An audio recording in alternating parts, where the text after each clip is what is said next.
Good morning महिमा जी। Good morning साधु। ये रही आपकी स्पेशल इलायची वाली चाय। Thank you.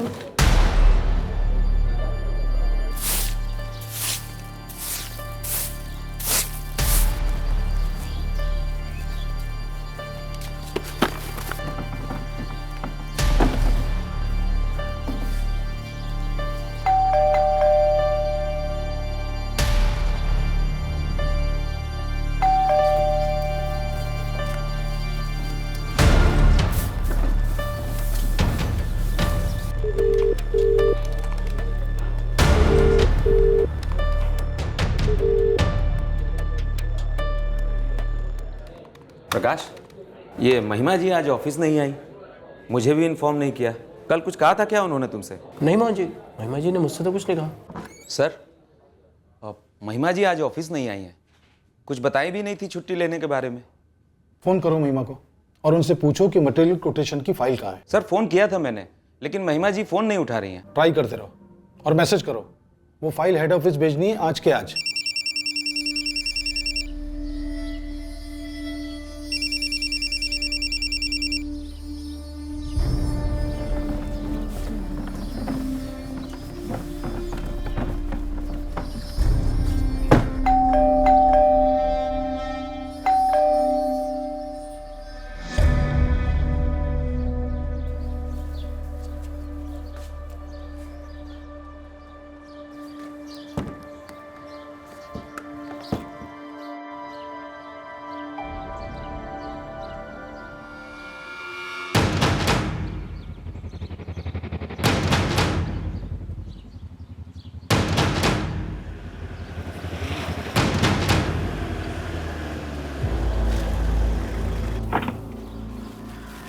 हम आप ही का इंतजार कर रहे थे। चाबी लाए हैं ना? चाबी?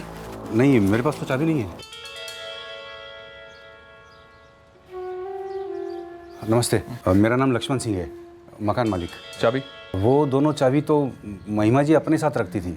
सेल्फ लॉकिंग दरवाजा है। हाँ जी, पर चाबी नहीं है मेरे पास। दरवाजा तोड़कर अंदर जाना होगा।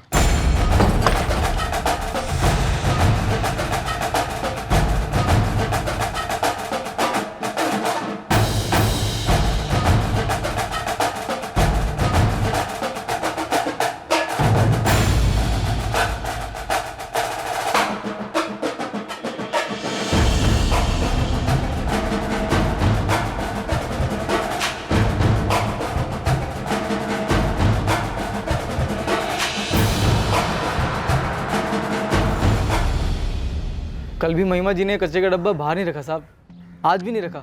थोड़ा अजीब लगा साहब। मैंने फिर उस खिड़की से झाँका। ये महिमा बिस्ती अकेली रहती थी यहाँ? जी साहब, 2 साल से रह रही थी महिमा जी। PWD में कर्मचारी थी। या जोधपुर में या फिर आसपास के इलाकों में कोई इनका रिश्तेदार रहता है? ठीक से तो नहीं पता, पर महिमा जी की फैमिली आसपास ही कहीं रहती है। पर कहाँ? इतला तो करनी होगी ना। शायद उनके दफ्तर में किसी को कुछ पता हो। यहीं पास ही कुमारिया रोड पर है उनका दफ्तर।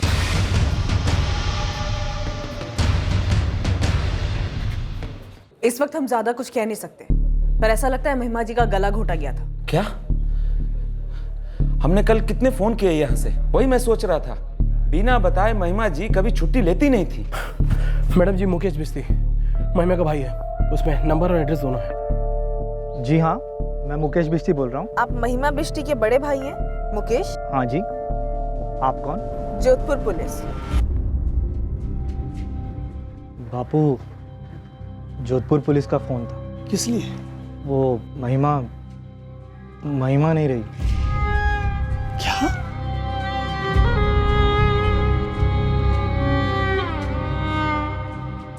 जी, ये मेरी बहन महिमा है। अभी पोस्टमार्टम करना बाकी है, उसके बाद आप लोग दाह संस्कार कर सकते हैं। लेकिन ये हुआ क्यों? किसने किया ये सब? अभी तहकीकात शुरू हुई है हेमचंद जी, हम बहुत जल्दी पता लगा लेंगे। लॉकर में कैश और सोना ज्यों का था, लैपटॉप, स्मार्टफोन, पर्स ज्यों के त्यों। लगता है एक भी चीज़ नहीं चुराई गई, लेकिन हाँ, सब चीज़ों को खोलकर ज़रूर देखा गया। क्या चोरी हुआ है, आप कुछ बता सकते हैं? हमें क्या पता उसके पास क्या था और क्या नहीं। हम जोधपुर उतना आते नहीं थे और महिमा हमारे गांव उसिया नहीं आती थी। महिमा अकेली थी? मेरा मतलब शादी नहीं की थी उसने? 7 साल पहले शादी हुई थी साहब उसकी। पीयूष चौधरी से, लेकिन 6 महीने के भीतर ही शादी टूट गई साहब। तब से वो अकेली ही रहती थी। महिमा का 2 साल पहले जोधपुर ट्रांसफर हुआ था। हाँ साहब, उसकी बदली होती रहती थी, पर हमें ये नहीं मालूम कब और किधर। महिमा से उतनी बात नहीं होती थी हमारी। मुकेश, महिमा तुम्हारी सगी बहन थी ना? आप लोगों को महिमा के बारे में कुछ भी नहीं पता? 7 साल पहले तक सब कुछ पता था, लेकिन जब से वो अपने पति से अलग हुई, समझो सबसे ही अलग हो गई। पोस्टमार्टम हो चुका है, कुछ बातें सामने आई। 30 नवंबर की रात लगभग 10 और 12 के बीच मौत हो चुकी थी। बहुत गला घोटने की वजह से हुई है? जी हाँ, काफी मजबूत हाथों से गला घोटा गया था। Sexual assault? जी नहीं, पर विक्टिम सेक्सुअली एक्टिव थी। ये बात आपको बताने का मतलब ये है कि पति से तलाक हो जाने के बाद क्या महिमा की जिंदगी में कोई और आदमी था?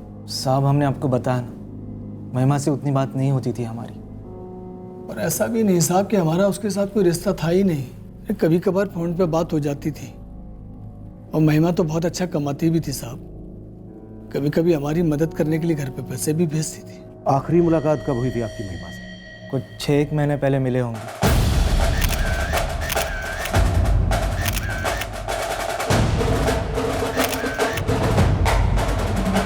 महिमा कुछ 8 साल से थी पीडब्ल्यूडी डिपार्टमेंट में।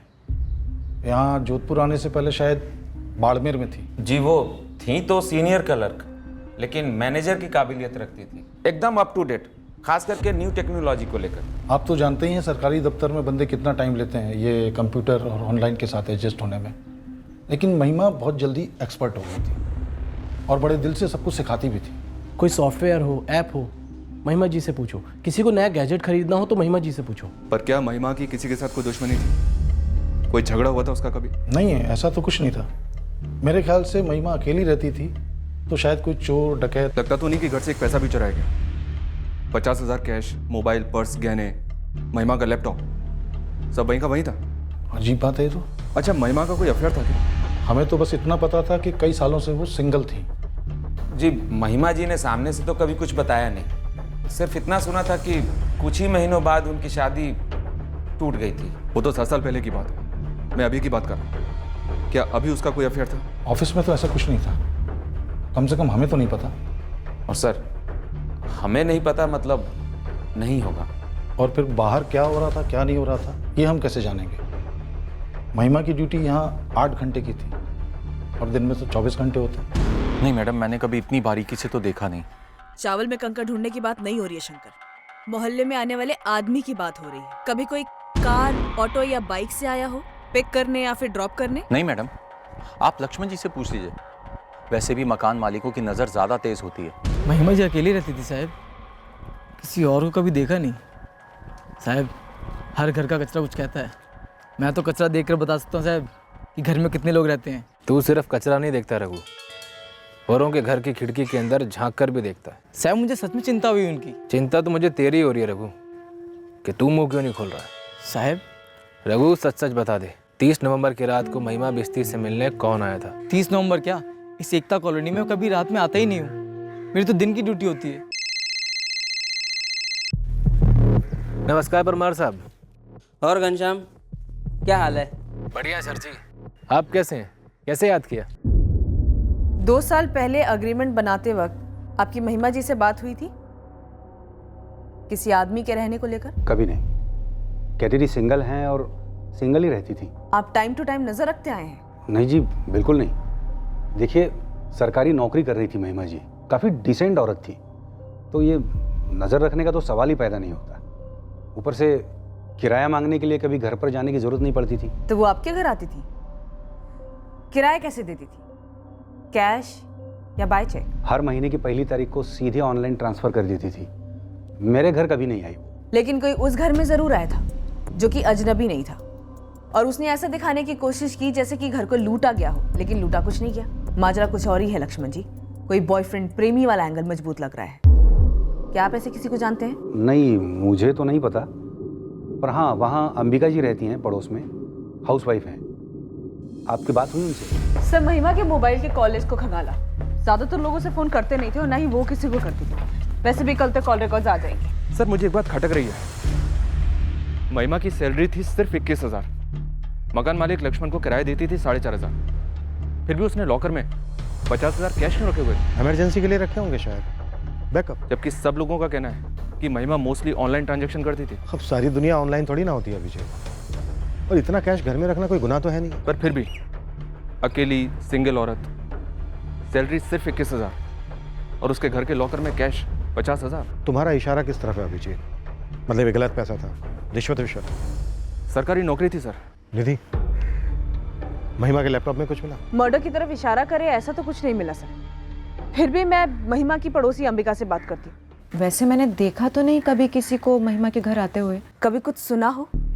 I mean, महिमा ने आपसे कभी कुछ कहा हो? एक बार मैंने उससे पूछा था कि शादी क्यों नहीं की, तो ये कहकर बात काट दी कि शादी हुई थी कुछ साल पहले पर टिकी नहीं। उसके आगे तो आपने कुछ पूछा होगा ना, या फिर महिमा ने आपसे कुछ कहा हो? ना मैंने आगे कुछ पूछा और ना महिमा ने कुछ बताया। देखिए अंबिका जी, दिमाग पे थोड़ा जोर डालिए। कभी ऐसी गपशप करते हुए कुछ बताया हो महिमा ने? किसी में कोई इंटरेस्ट, कॉलोनी का कोई आदमी या फिर ऑफिस का कोई कलीग?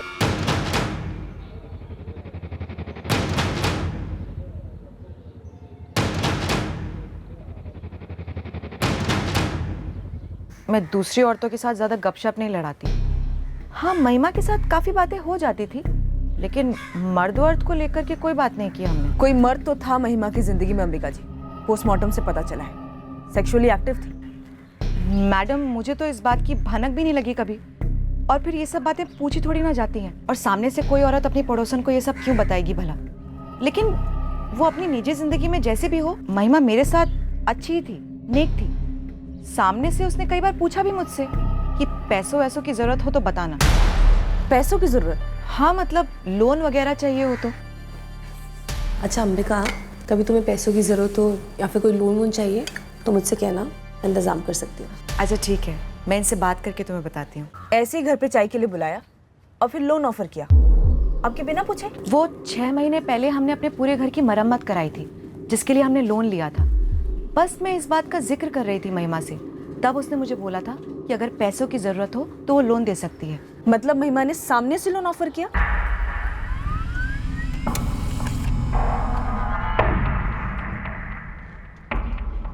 सर, महिमा बिस्ती के कॉल रिकॉर्ड।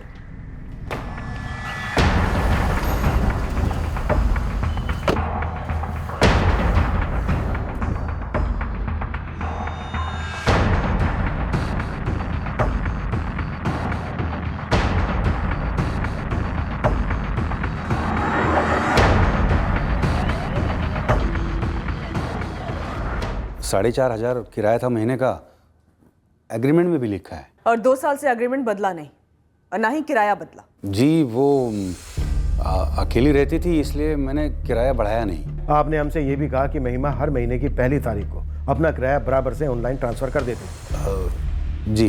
पक्का हर महीने की पहली तारीख को?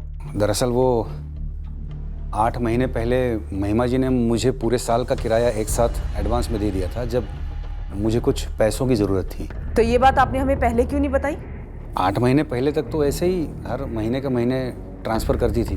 फिर 8 महीने पहले पूरे 1 साल का किराया एडवांस में दे दिया? जी। कैश में? हाँ। जो औरत हर पेमेंट को ऑनलाइन ट्रांसफर करना पसंद करती थी, वो अचानक से कैश देने लगी, क्यों? महिमा जी के पास थे, उन्होंने दिए तो मैंने ले लिए।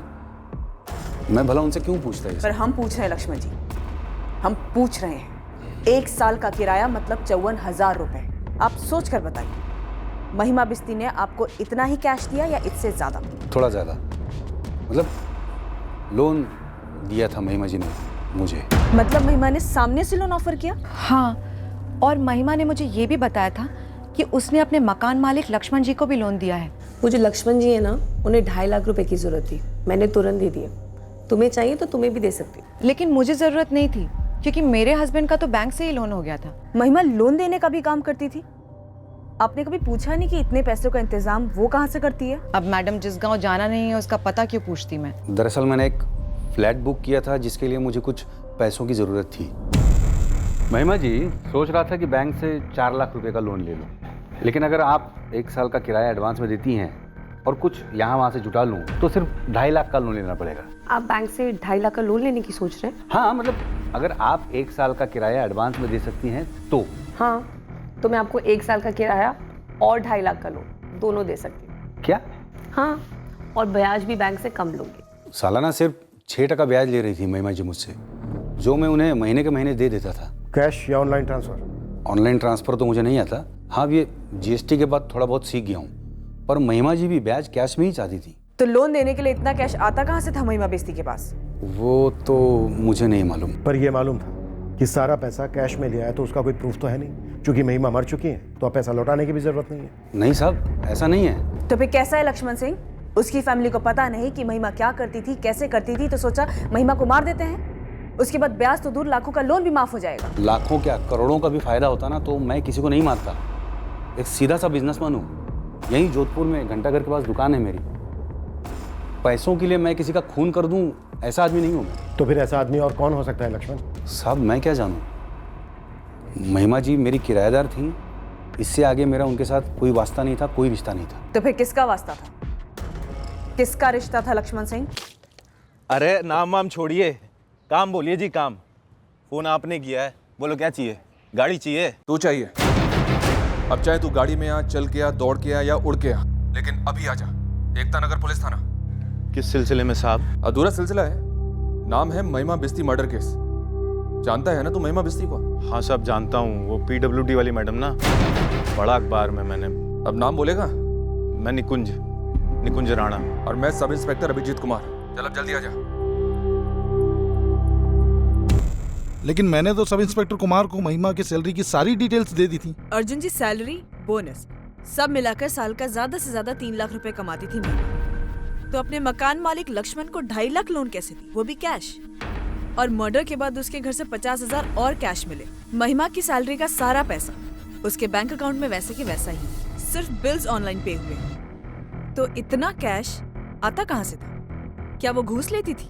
नहीं, नामुमकिन है ये तो। इतना भरोसा नहीं, मतलब एक तो ट्रैक रिकॉर्ड, महिमा के बारे में कभी कोई ऐसी बात अफवाह के तौर पे भी नहीं उड़ी थी। और दूसरी बात ये कि महिमा जिस पोजीशन में थी तो संभावना ही नहीं उठती थी कि कोई आदमी उसे किसी ऐसे काम के लिए कोई घूस ऑफर करे। तो फिर डीमोनेटाइजेशन के बाद भी नए नोटों में इतना सारा पैसा, वो भी कैश में, महिमा जी कहाँ से लोन दे रही थी? नहीं, वो तो मुझे नहीं पता।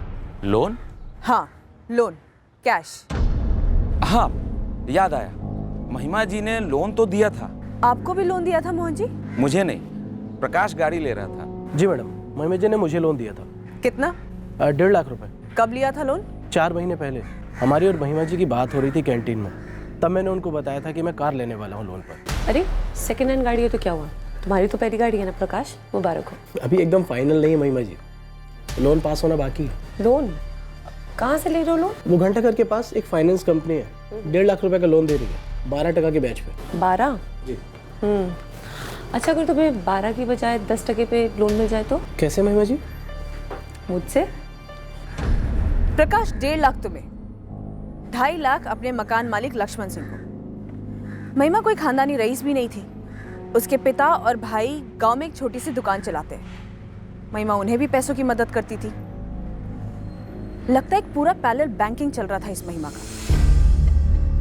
मोहन सिंह जी, आपने कितने लाख का लोन लिया था इस महिमा से? मैंने कोई लोन नहीं लिया है मैडम जी। इसने प्रकाश ने लोन लिया था और बताया था मुझे। मैडम जी, मुझे नहीं पता था कि महिमा जी ने दूसरों को भी लोन दिया, और आखिरकार इसमें गलत क्या है? आखिर वो सबकी मदद ही तो कर रही थी ना। प्रकाश, ये मदद करने के लिए महिमा के पास पैसे कहाँ से आते थे? और कार लेने के बाद तुमने उसकी कितनी मदद की? कितनी बार घर ड्रॉप किया तुमने उसे अपनी कार में? घर ड्रॉप का क्या मतलब साहब? निकुंज राणा, 1 महीने पहले तक तेरी महिमा बिस्ती से 1 हफ्ते में कम से कम 2-3 बार बातचीत होती थी। तू टैक्सी ड्राइवर है, कार ड्रॉप का मतलब होता है सवारी, या तू किसी और ही कहानी पर सवार है? मालिक, PWD वालों को जब भी गाड़ी की जरूरत होती है मेरी गाड़ी बुलाते हैं। इसी चक्कर में एक बारी महिमा जी को ऑफिस से घर छोड़ना हुआ रात को। उसके बाद फिर उनको जब भी जरूरत होती मुझे को बुलाती ही थी। PWD के क्लर्क लोगों का ऑफिशियल काम से कहीं भी बाहर आना जाना नहीं होता। और महिमा बिस्ती ओसियां अपने बाप के घर पिछले 6 महीने से नहीं गई थी। मेरा मतलब उनको अपने किसी प्राइवेट काम से कहीं जाना होता तो बुलाती थी। कैसा प्राइवेट काम? मतलब रात को होटल में कभी डिनर विनर करने जाना हो। किसके साथ? मुझे क्या पता साहब, मेरा काम था ले जाना और छोड़ना, बस। ये डिनर कहीं तेरे साथ तो नहीं होता था ना? क्या बोल रहे हो साहब, कहाँ वो मैडम, कहाँ मैं ड्राइवर। डिनर के अलावा और कहाँ जाना होता?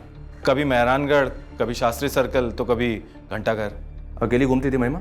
अब घूमने जाती या काम से जाती ये सब तो हमें नहीं पता होता था साहब। हाँ ये है कि जोधपुर सिटी के अंदर ही अंदर जाना आना होता था। जान पहचान हुई थी तेरी? कभी तो पूछा होगा तूने कि कहाँ जाती हो, किस काम से जाती हो, वगैरह वगैरह? ये मैं कैसे पूछता साहब, मेरा काम था गाड़ी चलाना, किराया लेना। क्या लोन भी लिया था तूने महिमा से? मैंने महिमा जी से तो क्या, मैंने आज तक अपने बाप से कभी लोन नहीं लिया है। मेरी गाड़ी भी किराए की है, घर भी किराए का है साहब। घनश्याम, ये निकुंज कुछ डरा हुआ लगा क्या? किसी भी सवाल पर थोड़ा सा भी बेचैन हुआ हो? नहीं सर, मुझे तो ऐसा कुछ नहीं लगा। अजीब है, ये महिमा इस निकुंज के साथ बार बार उसकी टैक्सी में यहाँ वहाँ क्यों घूमेगी? अकेले डिनर पे क्यों जाएगी? मुझे ऐसा लग रहा है कि निकुंज झूठ बोल रहा है। हो सकता है सर। अब कहते हैं तो अपने खबरी को निकुंज के पीछे लगा देता हूँ। लगा दो। ये निकुंज महिमा के फोन रिकॉर्ड से मिली एक संदेहजनक कड़ी है।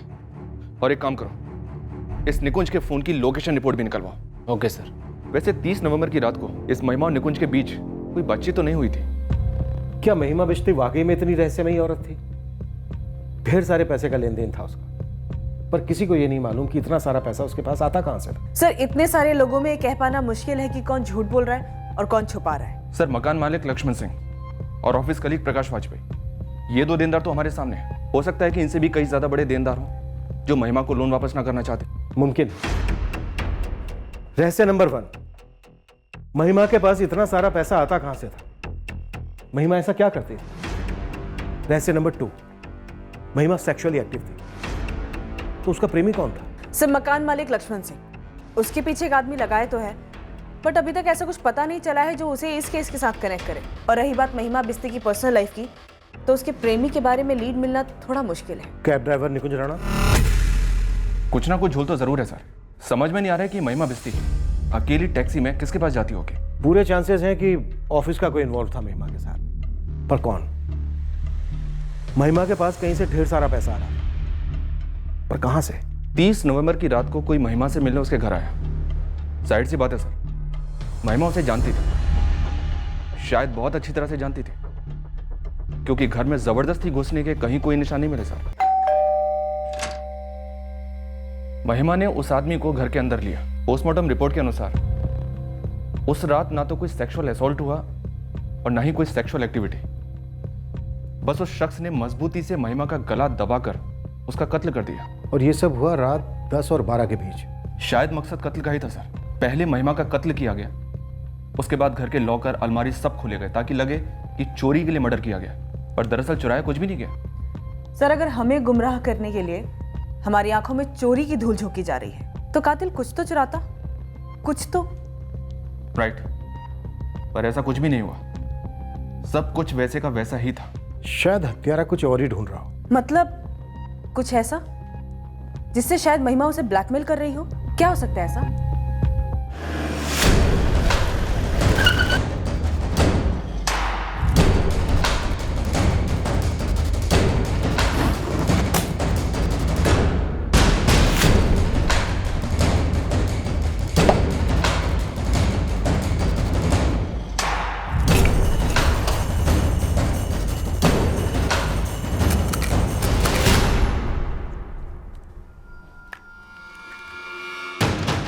सही है, पेन ड्राइव ज्वेलरी बॉक्स में कान की बाली के नीचे छुपाया गया था।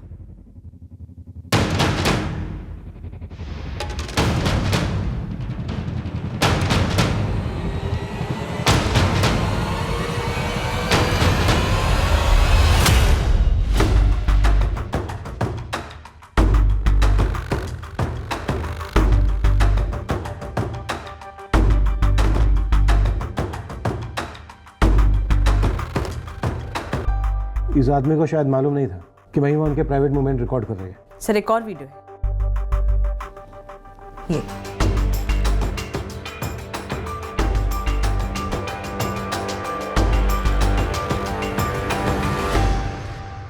ये ही पेन ड्राइव मिला? सर, श्योर होने के लिए हमने घर का कोना कोना छान मारा। शायद हमारी ये थ्योरी सही थी सर, कि कोई कुछ तो ढूंढने आया था जो नहीं मिला।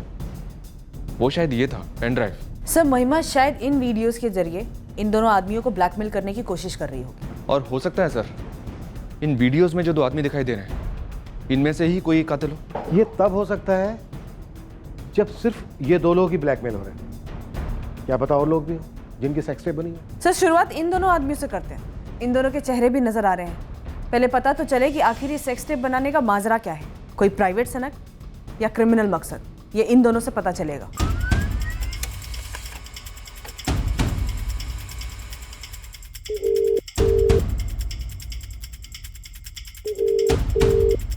नमस्कार परमार साहब। नमस्ते घनश्याम, क्या हालचाल? बस परमार साहब लगे हैं महिमा बिस्ती केस में। मिला कोई? 2 बंदे तो भरे हैं इस केस में, अब देखते हैं कब हाथ लगते हैं। हेलो जी, जी हाँ, अविनाश पुनिया बोल रहा हूँ जी। जी हाँ, मैं ही उस होटल का ओनर हूँ।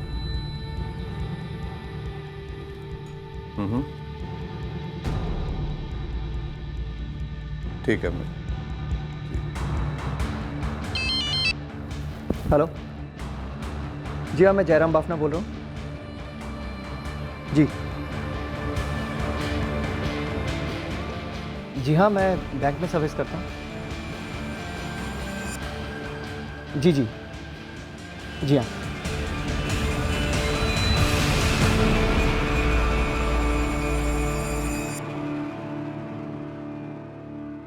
जी हाँ, ये मैं ही हूँ। आपके बारे में पता लगाने में हमें ज़्यादा वक्त नहीं लगा जयराम बाफना। जानता था, बिल्कुल जानता था।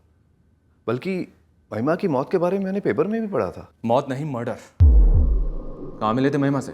अपने होटल के रेस्टोरेंट में मिला था मैं पहली बार महिमा से। महिमा बिस्ती का हमारे बैंक में अकाउंट था सर, इसलिए जानता था उसे। ये भी जानते थे ना कि महिमा का मर्डर हो चुका है 5 दिन पहले? जी, पढ़ा था। ये जो तस्वीर है जिससे हमने आपको ट्रेस किया, ये एक वीडियो रिकॉर्डिंग से ली। वो वीडियो रिकॉर्डिंग जिसमें आपकी और महिमा बिस्ती की प्राइवेट मुलाकात कैद है। सर, मैं समझ गया। इतना तो हम भी समझ गए जयराम बाफना कि आप काफी करीब थे महिमा के। करीब मतलब? हाँ, एक तरह से था। देखिए सर, आप जैसा सोच रहे हैं वैसा बिल्कुल नहीं है। उस टेप में हमने जो देखा वो सेक्स नहीं था। मैं ये नहीं कह रहा हूँ कि वो सेक्स नहीं था, पर उसके अलावा और कुछ नहीं था सर। कोई इमोशनल बंधन नहीं, कोई कमिटमेंट नहीं। महिमा अट्रैक्टिव थी, उसने मुझे सिग्नल दिए। वो चाहती थी कि हम आगे बढ़ें और मैं भी। हम दोनों की इच्छा से हम साथ में वक्त बिताते थे। और दोनों की इच्छा से साथ में बिताए गए उस वक्त की रिकॉर्डिंग भी होती थी। मैं एक शादीशुदा आदमी हूँ, बच्चे हैं मेरे। मैं भला ऐसा वीडियो बनाने का खतरा मोल क्यों लूंगा? मतलब खतरा था महिमा से? मेरे और महिमा के बीच में जो भी जिस्मानी ताल्लुकात थे वो हमारी मर्जी से थे, लेकिन उसने ये वीडियो कब बनाया, कैसे बनाया, मुझे इसका बिल्कुल आइडिया नहीं। और उसके बाद ही तो ये सारा कुछ शुरू हुआ। क्या? ब्लैकमेल सर, और क्या। महिमा पैसे मांगती थी मुझसे सर, हजारों में नहीं, लाखों में। मुझे झटका उस वक्त लगा जब उसकी असलियत सामने आई।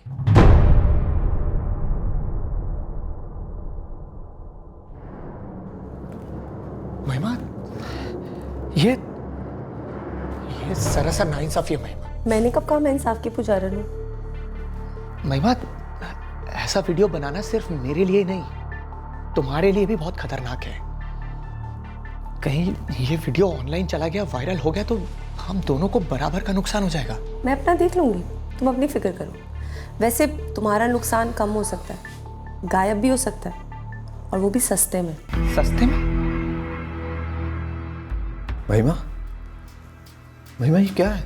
मजाक कर रही हो ना? 3 लाख कॉस्ट है, गलती गलती रहेगी, गले का फंदा नहीं बनेगी। 3 लाख क्या महिमा? 3? तुम मुझे ब्लैकमेल कर रही हो? अविनाश, इसे ब्लैकमेल मत कहो। तुम सोचो तुम मुझे कोई गिफ्ट दे रहे हो, और वैसे भी 3 लाख रुपए तुम्हारे लिए क्या है? तुम्हारे हाथों कम है ना? तो कहो कब दे रहे हो मुझे मेरा गिफ्ट? पहले 2 लाख, फिर 1 लाख, फिर और 1। उसके बाद तो मैं जैसे उसके लिए पैसों का नल बन गया था मैं सर। महिमा जब चाहे खोलती और पैसे गटक जाते। सारा कैश? और नहीं तो क्या सर, ब्लैकमेल, ब्लैक मनी। अब तक 5.5-6 लाख तो जा चुके हैं मेरे। कुछ और भी लोग हैं जिन्हें महिमा ब्लैकमेल करती थी। अब ये बात वो मुझे क्यों बता दी, लेकिन जरूर होंगे। कसाई को एक ही बकरा थोड़े पालता है। और अपना गला बचाने के लिए तुम खुद कसाई बन गए और दबा दिया गला महिमा का। ब्लैकमेलिंग से छुटकारा पाने का यही तरीका था तुम्हारा? अगर उसे मारना ही होता तो जब पहले उसने 2 लाख की मांग की थी तभी मार डालता ना सर। जब महिमा के साथ ये रिश्ता शुरू हुआ था तब मैंने सपने में भी नहीं सोचा था कि कोई सौदा शुरू हो रहा है। मैं उसे किसी कॉलगल की तरह इस्तेमाल नहीं कर रहा था सर। मुझे लगा एक अकेली औरत है, उसकी अपनी ज़रूरतें होंगी बस। पैसा बहुत बड़ी ज़रूरत है जयराम। मुझसे बेहतर और कौन जान सकता है सर। एक तो बैंक में काम करता हूं, ऊपर से खुद को कंगाल होते देखा है मैंने, फिर भी मैंने महिमा को नहीं मारा है सर। जी नहीं, मैं किसी कैब ड्राइवर निकुंज को नहीं जानता। मैं महिमा के घर खुद जाता था पैसे लेकर और उसके हाथ में देता था कैश।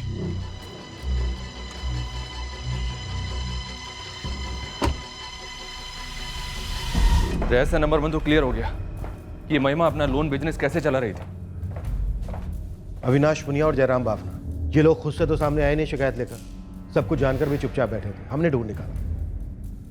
हो सकता है और भी लोग हों जिनके वीडियोस बने हों। अविनाश और जयराम के पीछे आदमी लगाता हूँ। हालांकि मुझे भी लगता है कि कोई तीसरा भी होगा जिसका वीडियो बना होगा, और शायद उसी के लिए महिमा के घर को खंगाला गया। जो आदमी अपना वीडियो खोज रहा होगा उसे अपना वीडियो मिला होगा सर, लेकिन उसने इस वीडियो को पीछे छोड़ दिया। इसका मतलब सर, उस आदमी ने वो सारे वीडियोस वहां बैठकर देखे भी होंगे। लगता है हमें और गहराई में जाना होगा, पता करना होगा कि महिमा और कितने लोगों को ब्लैकमेल कर रही थी और कब से। कोई तो होगा जो महिमा की इन करतूतों से वाकिफ हो। और ताज्जुब की बात तो यह है कि महिमा ने इतने लोगों को लोन दे रखा था, लेकिन उनमें से आज तक कभी भी किसी ने भी महिमा से ये सवाल तक नहीं किया कि वो इतने पैसों का इंतजाम करती कहां से, वो भी कैश। सर गणेश खबरी का फोन आया था, उसे कैब ड्राइवर निकुंज राणा के पीछे लगाया था। निकुंज झूठ बोल रहा है ना? लगता तो ऐसे ही है सर। इस निकुंज के लिए महिमा सिर्फ एक पैसेंजर नहीं थी। गणेश ने बाकी के भी कैब ड्राइवर से बात की। सबका यही कहना है कि कुछ समय पहले वो ऐसी पी पाकर डींगे हाँक रहा था कि उसका किसी लेडी पैसेंजर के साथ चक्कर चल रहा है। मेरा काम था गाड़ी चलाना, किराया लेना, यही डायलॉग मारा था ना तूने। तो तेरे इस काम के बीच में काम अग्नि कहां से भड़क उठी निकुंज राणा। और ब्लैकमेल, ब्लैकमेल कोई काम नहीं, गुनाह है। देखिए, मैं मानता हूँ मेरा और महिमा मैडम का सिर्फ ड्राइवर और सवारी का रिश्ता नहीं था, लेकिन साहब ये ब्लैकमेल इससे मेरा कोई लेना देना नहीं है। ब्लैकमेल पर बाद में आते हैं, तू पहले अपनी लव स्टोरी सुना। साहब लव स्टोरी तो कोई थी नहीं, जो आपने कहा बिल्कुल सही है। काम अग्नि थी, दोनों तरफ भड़कती, तब मिलते हैं।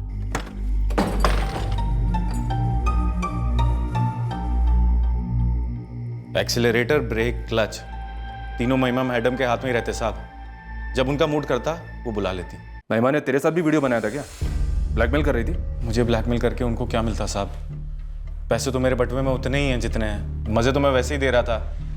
वीडियो लीक होता तो बदनामी उनकी होती, मेरी नहीं।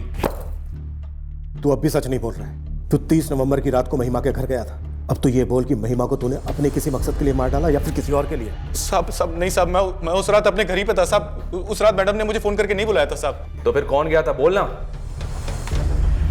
ये गया था या ये गया था या ये दोनों गए थे?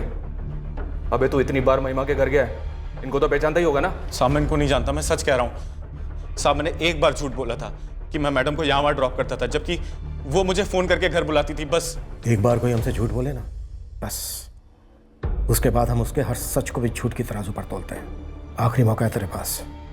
अगर तूने सब कुछ सच सच नहीं बोला तो चार्जशीट तेरे नाम की बनेगी और तेरे नाम पर ही बंद होगी। साहब मैं बेगुनाह हूं साहब। मैंने महिमा जी को नहीं मारा है साहब।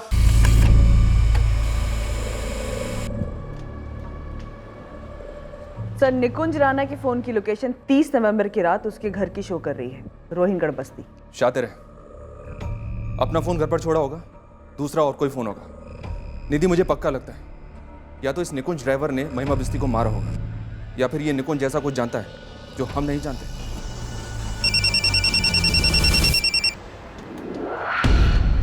नमस्ते परमार जी।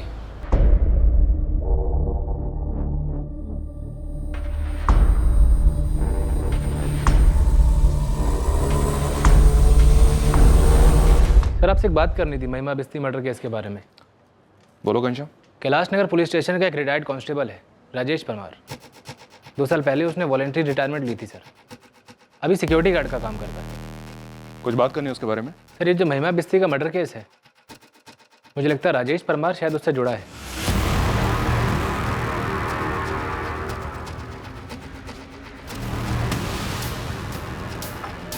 निकुंज राणा के फोन रिकॉर्ड में राजेश परमार का नंबर बार बार फीचर होता है।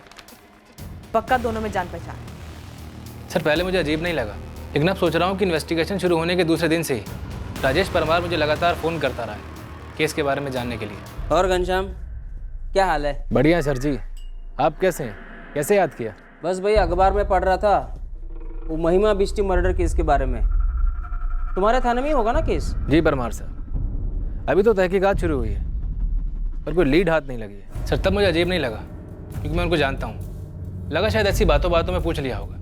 फिर जब मैंने गणेश खबरी को निकुंज के पीछे लगाया, उसने बताया कि राजेश परमार निकुंज से काफ़ी मिलता रहा है। और फिर हमने जब निकुंज को पूछताछ के लिए उठाया, उसके साथ साथ राजेश परमार के भी मुझे लगातार फ़ोन पे फ़ोन आते रहे। सर तब मैं सोचने लगा कि राजेश परमार महिमा मर्डर केस में इतनी दिलचस्पी क्यों ले रहा है। सर ये निकुंज ज़रूर सब जानता है। शायद महिमा का ब्लैकमेल हो रहा विक्टिम निकुंज को जानता होगा और उसने महिमा की सुपारी निकुंज को दे दी होगी। फिर निकुंज ने राजेश परमार को अपने साथ मिला लिया होगा। पुलिस कांस्टेबल था राजेश, इसलिए फॉरेंसिक को क्राइम सीन से कातिल का एक भी फिंगरप्रिंट नहीं मिला सर। राजेश परमार को पता नहीं चलना चाहिए कि हमारी रडार में। पहले इस निकुंज राणा को तोड़ते हैं। निकुंज, लॉकर, कबर्ड, महिमा के घर की हर चीज से उंगलियों के निशान मिटा दिए गए थे। और ये कैसे हुआ हमें पता है। उन मिटे हुए निशानों ने कातिल पर उंगली उठा दी है। हीरो, कातिल हमें मिल गया है। कत्ल का पूरा चिट्ठा हमारे सामने खुल गया है। 30 नवंबर की रात को तू महिमा के घर गया था।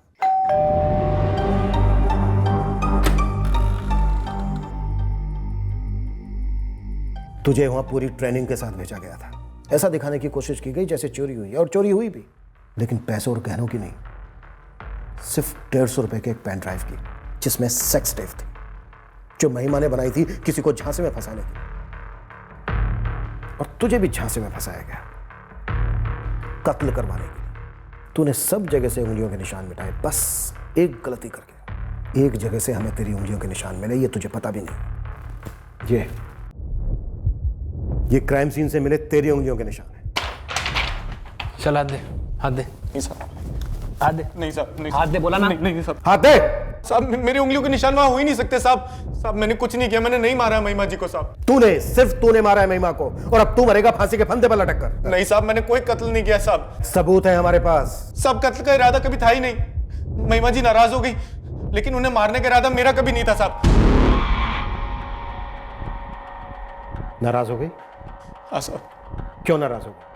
मैंने उनको कत्ल नहीं किया है साहब। मैंने नहीं मारा है किसी को साहब। अगर तूने नहीं मारा है तो फिर किसने मारा है? अब उन्होंने बोला था कि कुछ नहीं होगा, बस मुझे अपना मुंह बंद रखना होगा। किसने बोला था? राजेश परमार ने? हाँ साहब, वो परमार साहब मैडम जी पे बहुत गुस्सा हो गए। क्यों गुस्सा हो गया? साहब वो मैं परमार साहब को मैडम जी के घर लेके गया था। मैं परमार साहब को तब से जानता हूँ जब से वो कांस्टेबल थे। मैंने बताया उन्हें कि मैं कितने मज़े ले रहा हूँ, तो उन्होंने बोला उन्हें भी महिमा जी से मिलना है, देखना है।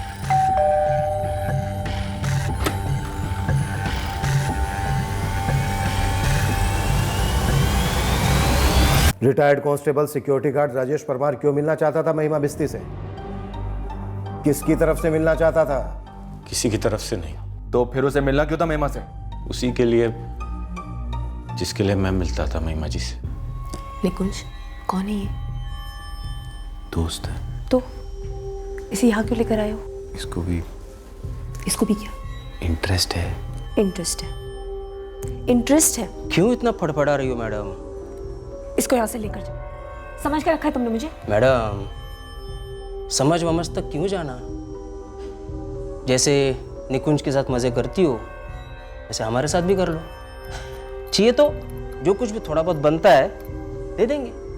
इस घटिया आदमी को अभी के अभी मेरे घर से बाहर लेकर जाओ, और आज के बाद अपनी शक्ल दिखाने की जरूरत नहीं है मुझे। यहाँ पर हम सभी घटिया हैं। क्यों शराफत का नकाब ओढ़ के रखा है? उतार दो। मेरे घर से बाहर लेकर जाओ, वरना मैं पुलिस को बुलाऊंगी। परमार साहब ये क्या कर दिया आपने? सांस नहीं चल रही है। हे भगवान, आप क्या करेंगे? एक तरफ महिमा जी की लाश पड़ी थी और दूसरी तरफ परमार साहब शुरू हो गए। एक एक चीज़ खोलना बोलना, उसके बाद सारी चीज़ें साफ करना, पोंछना, अलमारी, लॉकर, सब। हम जब निकले वहाँ से परमार साहब बोले कुछ नहीं होगा, हम पर कभी नहीं आएगा। तूने जो जो बोला है वो सब दोबारा बोलना होगा अपने स्टेटमेंट में, और अपने दस्तखत करने होंगे। जो बोलोगे करूँगा साहब, लेकिन मैंने महिमा जी को नहीं मारा साहब, वो परमार ने मारा है, उसने मारा है साहब।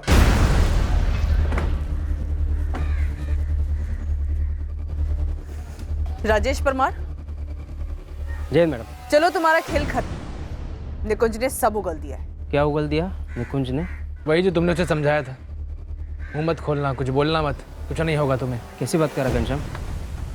जानता ना मैं कौन हूँ? तालाब की गंदी मछली को जानने का हमें कोई शौक नहीं है। चलो।